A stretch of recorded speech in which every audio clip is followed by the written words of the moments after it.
A secretive property development arm of Ipswich City Council has lost ratepayers more than $80 million, according to expert analysis. The head of accounting at Griffith University says the council-owned company is bleeding cash and technically bankrupt, something the council denies. But the professor approached by the ABC to look at public records says ratepayers are exposed to a high-stakes loss. A $150 million plan to redevelop the heart of Ipswich. The council set up a company, Ipswich City Properties, to buy up the CBD and make it happen. 9 years on, the community's still waiting. I think in terms of being a CBD, a central business district, it's a complete failure. Now there's a concern it's a financial problem as well. The ABC approached Griffith University's head of accounting to study the figures.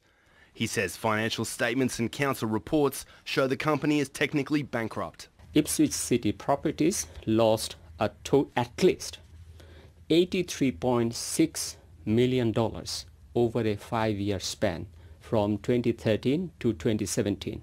That's half of what the council gets each year from rates. Professor Monem, whose wife has worked for the council's Economic Development Office since 2017, says the loss includes a forgiven $34 million loan.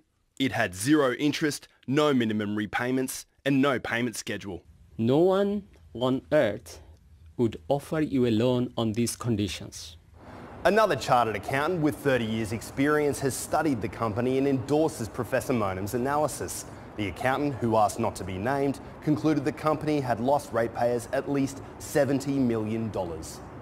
There seems to be a bottomless pit as far as Ipswich City Council and their development company is concerned, and at the end of the day, ratepayers are the ones who have to foot the bill.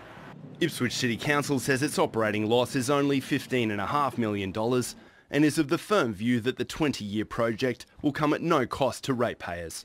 Jim McKee leased a shop at the heart of the redevelopment with high hopes, but he says council's mismanagement has driven away customers and businesses like his. I think from my perspective now, all they wanted to do was play property developer, and they weren't any good at it.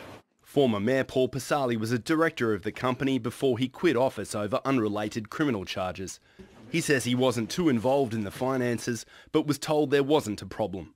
You've got to be a real accountant to understand it. Professor Monem says Ipswich Council has used questionable accounting practices to bury the losses. In my mind, an average ratepayer will have no suspicion that something fishy is going on. That is, the enterprises Ipswich City Council own, those enterprises are bleeding cash.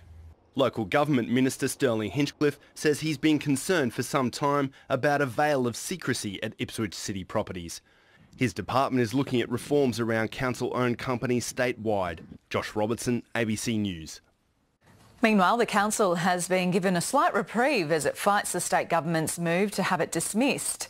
It now has an extra month before it has to answer a show cause notice issued by the local government minister who's trying to bring in administrators. Council argues the move is unlawful. This has been an issue that has been ongoing with the CCC now for many, many months. I think the residents of Ipswich want this matter dealt with.